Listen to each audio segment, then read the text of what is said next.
हरि का सुमिरन। डाली से वो फूल तन कर ले, एक बार भजन कर ले।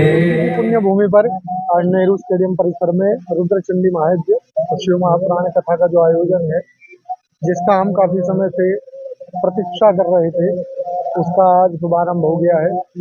भगवान की पूजा से और भव्य दिव्य शोभा यात्रा के माध्यम से इस यज्ञ का आज शुभारंभ हुआ। आप देख पा रहे हैं पीछे यज्ञशाला में अरणि मंथन के द्वारा अग्नि स्थापन की पूजा की जा रही है, और एक तरफ आप देख रहे हैं कि शिव महापुराण की कथा पूज्य व्यास आचार्य श्री रजनीश जी महाराज जी के मुखारबिंद से हम सभी लोग श्रवण कर रहे हैं। तो आज 9 तारीख में यज्ञ का शुभारंभ हुआ है, और ये 15 तारीख तक ये यज्ञ विभिन्न कार्यक्रमों के माध्यम से, विभिन्न पूजाओं के माध्यम से, भगवान की पूजा अपने आप में आकर्षण। भगवान की पूजा न तो कभी छोटी होती है, न कभी सूक्ष्म होती है, न कभी लघु होती है। एक चावल का दाना भी भगवान को चढ़ाएं, अगर आपके मन में श्रद्धा है, भाव है, तो वो चावल का दाना ही हजारों लोगों को तृप्त करने की क्षमता रखता है।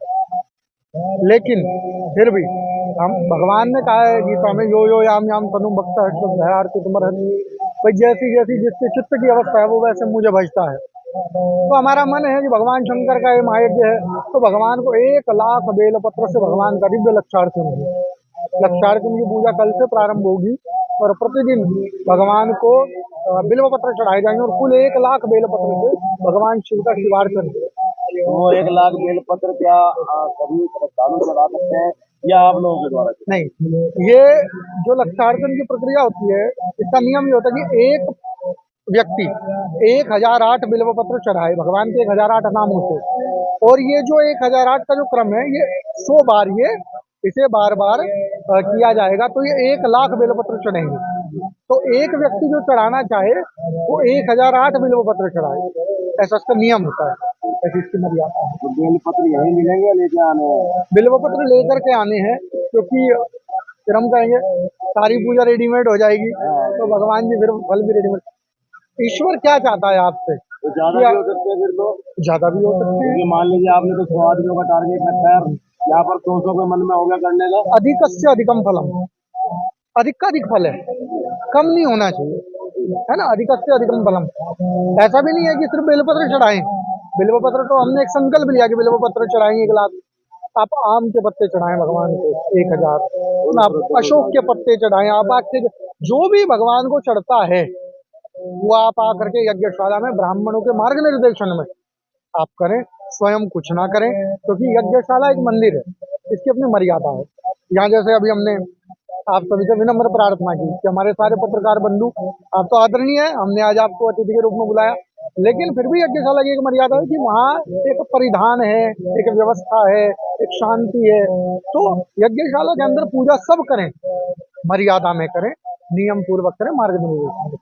वैसे तो कहते हैं कि भगवान की पूजा अपने आप में आकर्षण।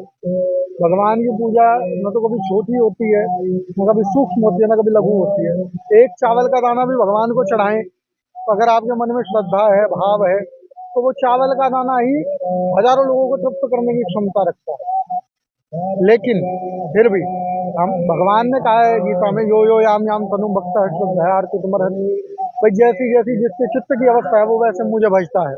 तो हमारा मन है कि भगवान शंकर का ये महायज्ञ है, तो भगवान को 1 लाख बेलपत्र से भगवान का दिव्य लक्षार्चन है। लक्षार्चन की पूजा कल से प्रारंभ होगी, और प्रतिदिन भगवान को बिल्वपत्र चढ़ाए जाएंगे, और कुल 1 लाख बेलपत्र से भगवान शिव का। ये जो लक्षार्चन की प्रक्रिया होती है, इसका नियम ये होता है कि एक व्यक्ति 1008 बिल्वपत्र चढ़ाए भगवान के 1008 नामों से, और ये जो 1008 का जो क्रम है, ये 100 बार इसे बार बार किया जाएगा, तो ये 1 लाख बेलपत्र चढ़ेंगे। तो एक व्यक्ति जो चढ़ाना चाहे वो 1008 बिल्वपत्र चढ़ाए, ऐसा इसका नियम होता है, ऐसी इसकी मर्यादा है। तो बेलपत्र यहीं मिलेंगे या लेके आने हैं? बिल्वपत्र लेकर के आने हैं, क्योंकि फिर हम कहेंगे सारी पूजा रेडीमेड हो जाएगी, तो भगवान जी फिर फल भी रेडीमेड। ईश्वर क्या चाहता है आपसे? तो ज्यादा भी हो सकते हैं, फिर तो ज्यादा भी हो सकते हैं। मान लीजिए आपने तो 100 आदमियों का टारगेट रखा है, यहाँ पर 200 के मन में हो गया करने का। अधिकस्य अधिकम फलम, अधिकाधिक फल है, कम नहीं होना चाहिए, है ना। अधिकस्य अधिकम फलम। ऐसा भी नहीं है कि सिर्फ बेलपत्र चढ़ाएं। बेलपत्र तो हमने एक संकल्प लिया कि बेलपत्र चढ़ाएंगे 1 लाख। आप आम के पत्ते चढ़ाएं भगवान को 1000, आप अशोक के पत्ते चढ़ाएं, आप आग के, जो भी भगवान को चढ़ता है वो आप आकर के यज्ञशाला में ब्राह्मणों के मार्ग निर्देशन में आप करें, स्वयं कुछ ना करें, क्योंकि यज्ञशाला एक मंदिर है, इसकी अपनी मर्यादा है। यहाँ जैसे अभी हमने आप सभी से विनम्र प्रार्थना की कि हमारे सारे पत्रकार बंधु, आप तो आदरणीय है, हमने आज आपको अतिथि के रूप में बुलाया, लेकिन फिर भी यज्ञशाला की एक मर्यादा है कि वहाँ एक परिधान है, एक व्यवस्था है, एक शांति है। तो यज्ञशाला के अंदर पूजा सब करें, मर्यादा में करें, नियम पूर्वक। आपके माध्यम से आप दिखा रहे हैं कि रुड़की के इस नेहरू स्टेडियम परिसर की पुण्य भूमि पर कितना सुंदर यज्ञ का आयोजन हो रहा है, लेकिन ये श्रद्धालुओं के बिना अपूर्ण है। श्रद्धालु ही किसी भी आयोजन को पूर्ण करते हैं, क्योंकि जिसके लिए ये बनाया गया है, जिसके लिए सब कुछ व्यवस्था की गई है, उसका पुण्य लाभ रुड़की उठाए। इसके लिए हम पूरे रुड़की क्षेत्र से अपील करते हैं, प्रार्थना करते हैं आप सभी आए, आकर के भगवान के यज्ञ में सम्मिलित हो, भगवान की कथा सुने, भगवान के प्रसाद को ग्रहण करें और अपने जीवन को प्रसाद। हर हर महादेव।